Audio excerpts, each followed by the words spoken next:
네. 네, 귀한 찬양 감사드립니다. 하나님 말씀을 보겠습니다. 하나님 말씀은 시편 99편 1절에서 9절 말씀입니다. 한 절씩 교독하도록 하겠습니다. 제가 한 절 읽고 여러분이 한 절 읽겠습니다. 여호와께서 다스리시니 만민이 뜰 것이요 여호와께서 그룹 사이에 좌정하시니 땅이 흔들릴 것이로다. 시온에 계시는 여호와는 위대하시고 모든 민족보다 높으시다. 주의 크고 두려운 이름을 찬송할지니 그는 거룩하심이로다. 능력 있는 왕은 정의를 사랑하느니라. 주께서 공의를 견고하게 세우시고 주께서 야곱에게 정의와 공의를 행하시나이다. 너희는 여호와 우리 하나님을 높여 그의 발등상 앞에서 경배할지어다. 그는 거룩하시도다. 그의 사람들 중에는 모세와 아론이 있고 그의 이름을 부르는 자들 중에는 사무엘이 있도다. 그들이 여호와께 간구하며 응답하셨도다. 여호와께서 구름 기둥 가운데서 그들에게 말씀하시니 그들은 그가 그들에게 주신 증거와 율례를 지켰도다. 여호와 우리 하나님이여, 주께서는 그들에게 응답하셨고 그들의 행한 대로 갚기는 하셨으나 그들을 용서하신 하나님이시나이다. 같이 읽겠습니다. 너희는 여호와 우리 하나님을 높이고 그 성산에서 예배할지어다. 여호와 우리 하나님은 거룩하심이로다. 아멘.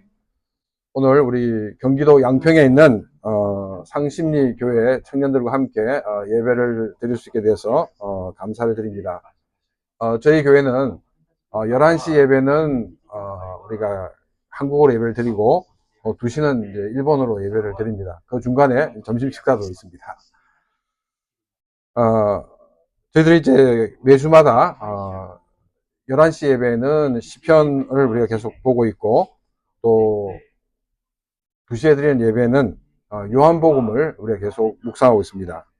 그래서 오늘은 시편 99편 말씀을 함께 생각해 보고자 합니다. 기독교 역사 가운데 가장 큰 오점의 역사들이 있습니다. 많이 있는데 그 중에서 손꼽는다 그러면 아마 중세 시대에 있었던 십자군 전쟁이 아닌가 이렇게 생각을 합니다. 개중에 보면 이제 십자군에 대해서 좋게 설명하는 사람들이 많이 있습니다. 근데 이 사람들은 역사의 문외한이 아닌가라고 우리는 생각해 볼 수가 있습니다. 우리는 이 십자군 전쟁을 통해서 열정만으로는 바른 신앙을 가질 수 없다라는 것을 우리가 알 수가 있습니다. 21세기의 교회들 가운데서도 성도들에게 열정만을 그런 강요하는 교회들이 있습니다. 그 열정으로 교인의 수가 늘 수는 있을지 모르지만은 성경적인 교회를 그 모습을 갖추지 못하는 경우가 대부분입니다. 교회다운 교회, 또 성경적인 교회가 되기 위해서는 교회의 성도 한 사람 한 사람이 성경적인 성도들이 되어야 합니다. 성경적인 성도가 되기 위해서는 바로 예수 그리스도가 다스리는 삶을 살아야 합니다. 오늘은 시편 99편의 말씀을 중심으로 예수 그리스도가 다스리는 삶이 무엇인지 그리고 어떻게 살아야 하는지를 함께 생각해 보고자 합니다. 1절 말씀입니다. 여호와께서 다스리시니 만민이 뜰 것이요 여호와께서 그룹 사이에 자정하시니 땅이 흔들릴 것이로다. 야훼 하나님께서 다스린다. 그리고 야훼 하나님께서 그룹 사이에 자정하신다라는 이 표현은 하나님께서 다스린다라는 것을 말하고 있습니다. 그리고 그룹 사이에 자정하신다라는 표현이었는데 이것은 하나님께서 성막 혹은 성전에 임하신 모습을 보여주고 있습니다. 그래서 이 하나님의 통치는 바로 하나님의 언약에 기반하고 있다는 것을 우리에게 알려주고 있습니다.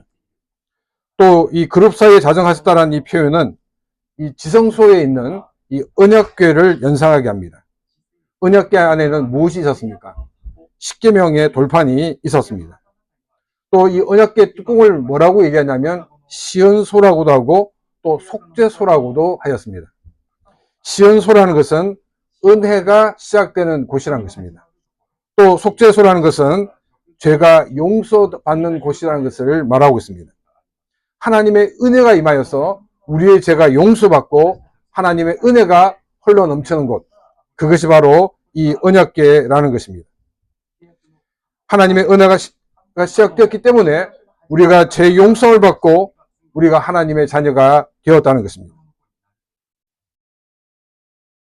하나님의 그 언약은 이스라엘 백성들과 의논하고 결정 내린 것이 아니라 하나님의 일방적인 그와 같은 계약이었습니다. 이 십계명은 바로 하나님이 이스라엘 백성에게 주신 율법의 엑기스라고 우리는 말할 수 있습니다. 하나님이 십계명을 주신 이유가 무엇입니까? 이 십계명대로 살면 하나님의 백성으로 살게 하고 이 십계명대로 살지 않으면 하나님의 백성에서 제외한다는 그 목적으로 주신 것이 아니라는 것입니다. 출애굽기 20장 2절과 3절 말씀을 보게 되면 나는 너를 애굽 땅 종되었던 집에서 인도하여 낸 내 하나님 여호와니라. 너는 나 외에는 다른 신들을 내게 두지 말라. 이 출애굽기 20장 1절 2절 말씀은 이 십계명의 서문입니다. 또 3절부터는 이제 십계명의 1계명부터 시작되고 있습니다. 이 2절 말씀을 보게 되면 나는 너희를 노예 생활하던 그 이집트에서 건져낸 여호와라고 이렇게 말씀을 하고 있습니다. 너희들이 이 계명을 지키면 내가 너희를 노예에서 구해준다는 것이 아니라 너희들은 노예 삶에서 구원받은 존재이기 때문에 이제 하나님의 백성이 되었기 때문에 너희들은 이 십계명을 지켜야 된다라고 말하고 있습니다. 하나님의 은혜로 구원받은 사람이기 때문에 이 하나님의 말씀을 붙들고 살아가야 된다는 것을 우리에게 알려주고 있습니다. 이처럼 하나님의 은혜에서 출발을 해야 합니다. 근데 많은 크리스찬들은 하나님의 은혜를 생각하지 않습니다. 단지 내가 무엇을 얻기 위해서 어떻게 해야 되는가, 이 문제를 가지고 고민하고 있습니다. 그렇기 때문에 많은 크리스찬들이 실패하고 크리스찬으로서의 승리하지 못하는 삶을 살고 만다는 것입니다.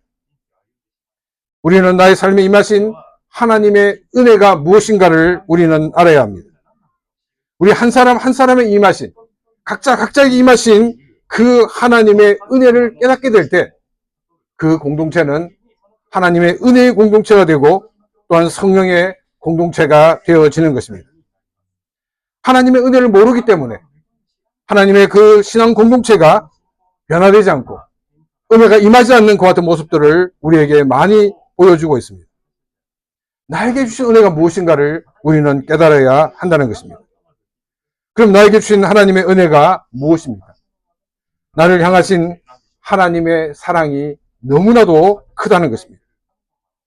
이 하나님의 사랑은 나를 죄에서 구원하시기 위하여 하나님의 독생자이신 예수 그리스도를 인간으로 이 땅에 보내주었다는 것입니다.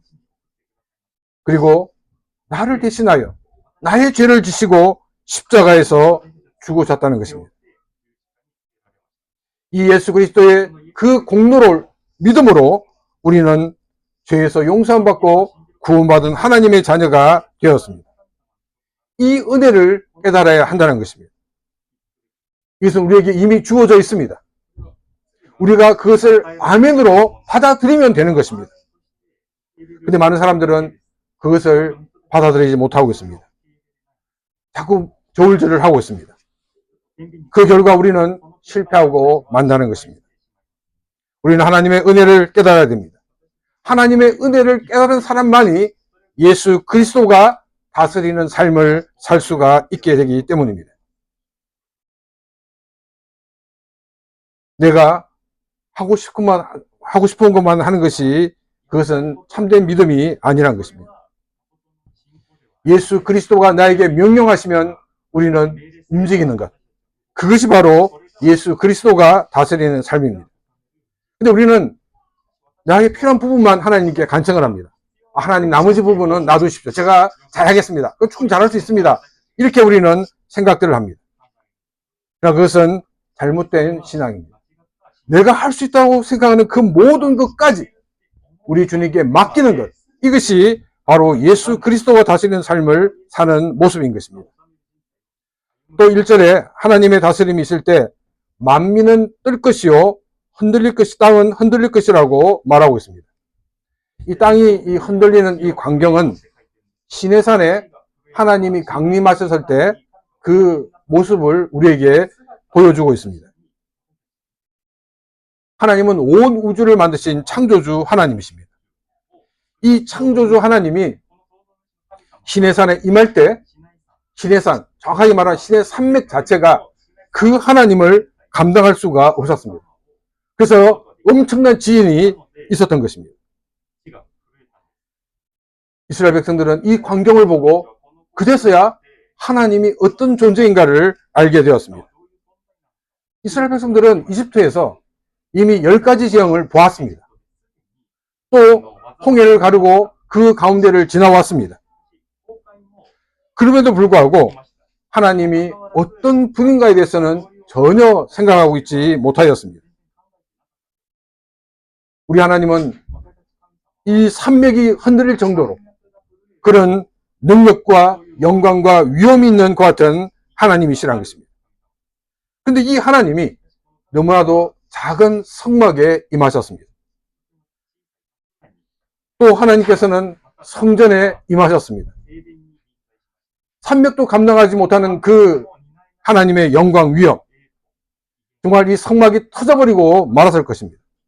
그럼에도 하나님의 은혜로 하나님의 임재가 있었고 이것을 통해서 이스라엘 백성들은 믿음 안에서 살 수가 있었습니다. 또 창조주 하나님께서 마리아의 태에 임하셨습니다. 정말 한 여성의 그 태에 임한다는 그 자체가, 만물을 지으신 그 하나님 임한다는 그 자체가 엄청난 일이라는 것입니다. 이런 놀라운 하나님의 은혜가 임함으로 말미암아 우리가 구원받고 하나님의 자녀가 되었다는 것입니다. 근데 우리는 그 하나님의 놀라운 일들에 대해서 너무나도 중요한 일이 아닌 것처럼 생각하고 있습니다. 마치 이스라엘 백성들이 10가지 재앙을 보고서도 그건 훤히 있는 일인 것처럼 이렇게 생각하는 모습들이 우리에게도 많이 있다는 것입니다. 하나님께서는 우리에게 성령 하나님을 보내주셨습니다. 또한 성령 하나님을 통하여 성자 예수님이 우리와 함께 계십니다. 이런 놀라운 하나님의 영광이 나에게 임했음에도 불구하고 우리는 하나님에 대해서 전혀 인식하지 않고 생각하지 않고 살아가는 경우가 너무나도 많이 있다는 것입니다. 우리는 나의 삶 속에 임하신 그 성령 하나님을 인식하는 삶이 되어야 하는 것입니다.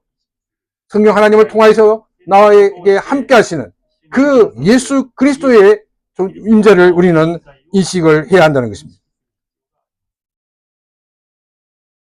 자신의 임한 그 하나님의 은혜를 깨달은 사람은 이렇게 고백할 수밖에 없습니다. 2절과 3절 말씀입니다. 시온에 계시는 여호와는 위대하시고 모든 민족보다 높으시도다. 주의 크고 두려운 이름을 찬송할지니 그는 거룩하심이로다. 시편 기자는 하나님의 위대하심과 거룩하심을 찬송하자고 고백을 하고 있습니다. 우리는 아마도 10가지 재앙을 체험하고도 하나님의 그 위대하심을 전혀 깨닫지 못한 이스라엘 백성들처럼 살고 있는지 모릅니다. 시내산에 갔어야 그 하나님의 임재를 보고 하나님의 능력과 영광을 체험한 것처럼 우리는 전혀 하나님이 어떤 분인지에 대해서 또 하나님에 깊이 알지 못하는 경우가 너무나도 많이 있습니다. 우리는 하나님을 알아야 됩니다. 하나님을 체험해야 됩니다. 우리는 하나님을 아는 만큼 우리의 삶에서 하나님을 또한 경험할 수가 있습니다. 그럼 우리가 어떻게 우리의 삶에서 하나님을 더 많이 알 수가 있겠습니까? 그것은 우리가 성경을 읽는 것입니다. 성경을 묵상해야 합니다. 그리고 우리는 이 성경에 기록된 그 하나님의 놀라우신 임재와 능력을 더 깊이 알아야 합니다. 설교를 듣는 것과 내가 성경을 읽고 묵상하는 것은 전혀 다른 일입니다. 설교는 성경을 읽고 생활에 적용하는 그런 가이던스의 역할을 하고 있습니다. 설교를 듣는 데서 만족하지 마시고 내가 성경을 읽고 묵상하고 그 말씀대로 살아가는 삶이 되시기를 바랍니다. 그래서 성경에 기록된 이 사건이 성경에만 한정된 사건이 아니라 나의 삶에서 일어나는 실제적인 사건으로 경험하는 삶이 되시기를 바랍니다. 그래서 우리의 삶 속에서 정말 하나님의 하나님 되심을 고백하고 찬양하는 삶이 되시기를 바랍니다. 4절과 5절 말씀입니다. 능력 있는 왕은 정의를 사랑하느니라. 주께서 공의를 견고하게 세우시고 주께서 야곱에게 정의와 공의를 행하시는 나이다. 너희는 여호와 우리 하나님을 높여 그의 발등상 앞에 경배할지어다. 그는 거룩하시도다. 3절 끝부분에 이 하나님은 거룩하시다라고 고백을 하고 있습니다. 여러분, 거룩이라고 그러면 어떤 게 거룩입니까? 아, 우리 목사님은 거룩한 것 같아. 이러면 어떤 모습입니까?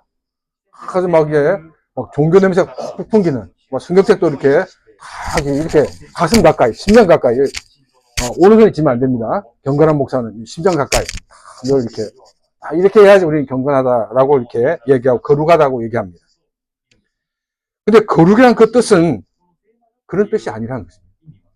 거룩이라는 뜻은 구별되었다는 것입니다. 하나님은 거룩하시다라는 이 말은 하나님은 구별되었다는 것입니다. 무엇이 구별되었습니까? 이 땅에 있는 모든 것들은, 그리고 온 우주에 있는 모든 것들은 하나님이 지으신 피조물들입니다. 우리 하나님은 모든 우주에 존재하는 그 피조물들을 만드신 창조주 하나님이시라는 것입니다. 이것이 하나님과 또 다른 것들과 다른 차이점입니다. 그런데 이 거룩하신 하나님께서는 능력 있는 왕으로 표현하고 있습니다. 전능하신 하나님이시라는 것입니다. 그 전능하신 하나님은 정의를 사랑하신다라고 말하고 있습니다. 또 주께서 공의를 견고하게 세우신다라고 말하고 있습니다. 그리고 야곱에게 정의와 공의를 행하신다라고 말하고 있습니다. 거룩과 이 공의와 이 정의, 어떤 관계가 있다고 성경은 이렇게 기록하고 있을까요? 우리는 정의와 공의에 대해서 여러 가지 학자들마다 조금씩 차이가 있는데 정의가 좀 다릅니다. 그러나 일반적으로는 정의 같은 경우에는 개인적인 그와 같은 의를 얘기하고 있고, 공의는 이 사회적인 그런 것을 말하고 있습니다. 우리 하나님은 이 정의를 사랑하시고 이 사회에, 이 땅에 공의를 세우시는 분이다라고 성경은 우리에게 말씀하고 있다는 것입니다.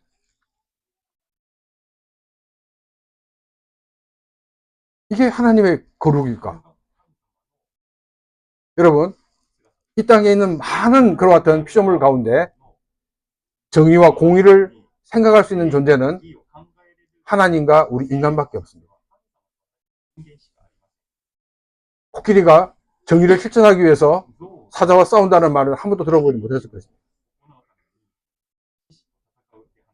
이 정의와 공의는 하나님이 가진 성품입니다.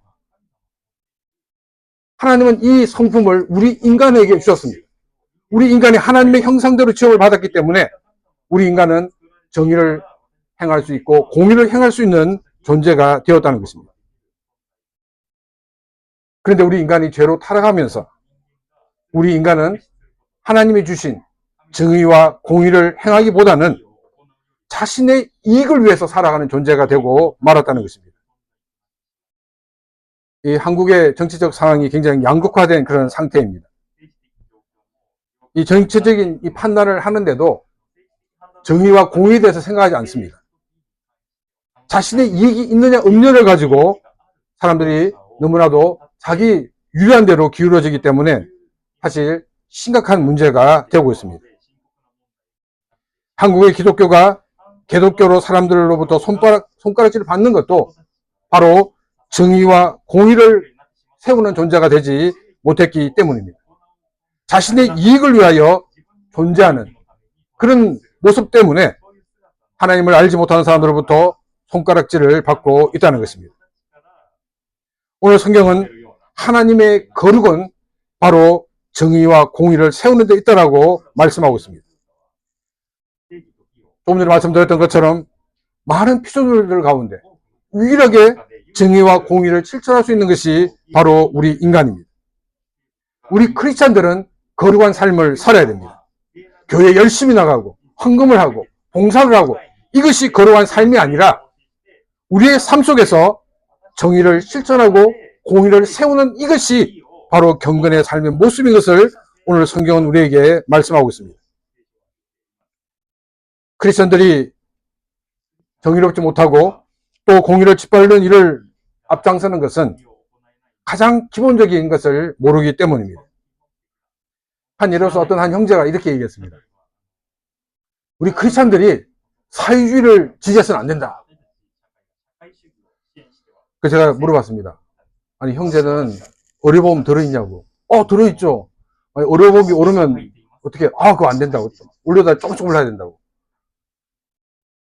지금 의료보험 혜택을 받고 있고 또 연금의 혜택 받는 이 모든 것들이 사회주의 한 시스템입니다. 아니, 자기는 지금 의료보험 혜택을 받으면서 사회주의에 대해서 말해서는 안 된다라는 것은 너무나도 무지한 것 같은 발언이라는 것입니다. 또 서두에 얘기했던 것처럼 이 기독교의 여러 가지 운동을 마치 십자군으로 비유하는 것은 그것은 정말 역사적인 것 같은 평가를 전혀 하지 못하는 어리석은 그런 모습이라는 것입니다. 우리 크리스천들은 정말 일반적이고 상식을 가져야 됩니다. 그리고 성경을 읽다 보면 처음에 무엇이 생각나냐면 정말 이 말씀이 있는 배경이 무엇일까라는 의문이 들게 됩니다. 그럼 우리는 그 배경을 살펴봅니다. 또 우리가 그 고대부터 또 중세, 근대, 현대까지 역사도 이렇게 한번 살펴보게 됩니다. 또 우리가 성경을 읽다 보면 여러 가지 관련된 지식에 대해서도 굉장히 관심을 가집니다. 그럼 거기에 대해서 우리가 계속 살펴봐야 됩니다. 우리가 성경을 읽는 것 중요합니다. 그러니까 성경을 바로 읽기 위해서는 그 바른 도구들을 우리가 사용할 수 있어야 됩니다. 그것이 바로 상식입니다. 근데 우리는 상식 없는 크리스찬이 되었기 때문에 정말 아무거나 받아들이고 아무거나 아멘하는 그 같은 모습으로 살아가고 있다는 것입니다. 우리 크리스찬들이 교회 또한 교회가 욕을 먹는 것은 바로 우리 크리스찬들이 너무나도 이기적이라는 것입니다. 너무나 욕심에 가득 찼다는 것입니다. 그러면서도 상식에 대해서 너무나도 무지한 것 같은 모습 때문에 교회와 또 크리스찬들이 욕을 먹고 있다는 것입니다. 하나님이 거룩하신 것처럼 우리도 거룩해야 됩니다. 이 거룩한 삶의 모습은 정의를 세우고 또한 공의를 세우는 일들을 하는 일이라는 것입니다. 이것이 바로 예수 그리스도의 다스림을 받는 삶의 모습입니다. 6절입니다. 그의 제사장 중에는 모세와 아론이 있고 그의 이름을 부르는 자들 중에는 사무엘이 있도다. 그들이 여호와께 간구함에 응답하셨도다. 구약시대의 이 제사장의 역할은 하나님 백성의 거룩함을 유지하는 것 같은 역할을 하였습니다. 하나님 백성들의 그 거룩함이 깨어진 이유가 무엇입니까? 그것은 그들에게 생긴 죄 때문입니다. 그래서 이 이스라엘 백성들을 대표하여서 제사장은 1년에 한 차례씩 지성소에 들어가서 하나님께 제사를 드립니다. 그래서 이 백성들의 용서함을 받고 하나님 앞에 다시금 서게 되는 역할을 하였습니다. 이 제사장들이 하나님께 기도했을 때 하나님께서는 응답해 주셨다라고 말씀하고 있습니다. 또 여기 등장하는 인물을 보게 되면 모세와 아론 그리고 사무엘입니다. 이 세 사람 모두 다가 이 레위 지파 사람들입니다. 그래서 이들이 제사장 일을 감당하였습니다. 아론은 제일 첫 번째 제사장이 되었고 사무엘 역시도 제사장의 사역을 감당하였습니다. 모세는 직접 제사장이 되진 않았지만은 제사장 이상의 역할을 하였던 것을 우리는 보게 됩니다. 이 제사장의 모습은 신약시대에 오실 예수 그리스도에 대한 하나의 그림자였습니다.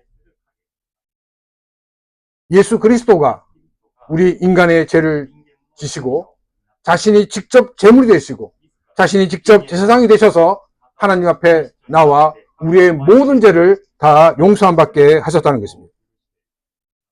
우리는 이 예수 그리스도의 놀라우신 그 은혜로 죄를 용서함 받고 그 하나님의 거룩함을 받은 존재가 되었습니다.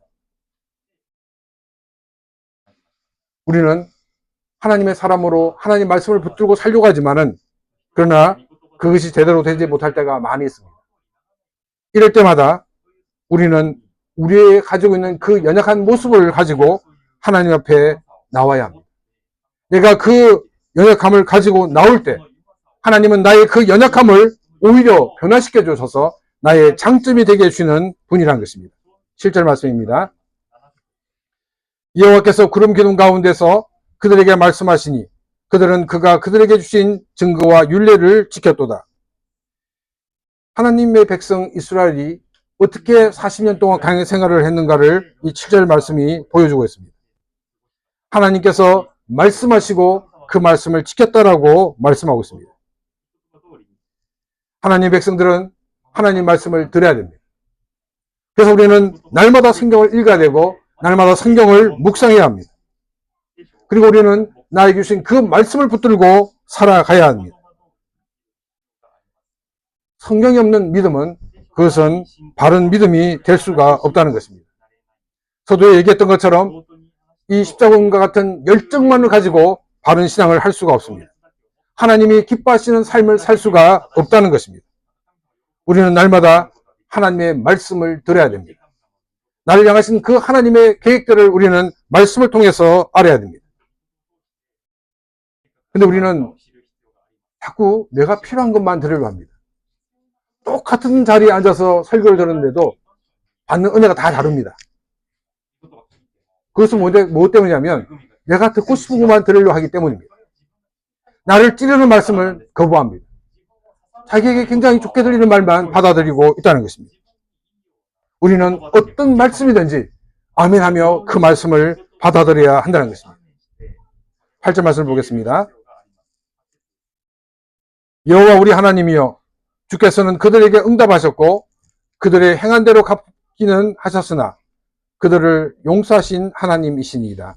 이 8절 말씀을 보게 되면 하나님께서 그들에게 응답해 주셨다라는 말이 있고 또 그들의 행한 대로 갚기는 하였다라고 말하고 있습니다.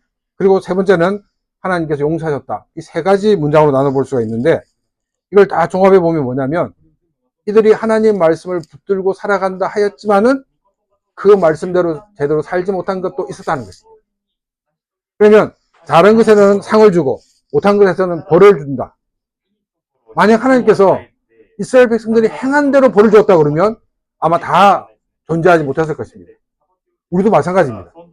우리도 우리의 행한 대로 하나님께서 벌을 주신다 그러면 이 자리에 아마 남아있는 사람은 아무도 없을 것입니다. 하나님께서는 행한 대로 갚으신 것이 아니었습니다.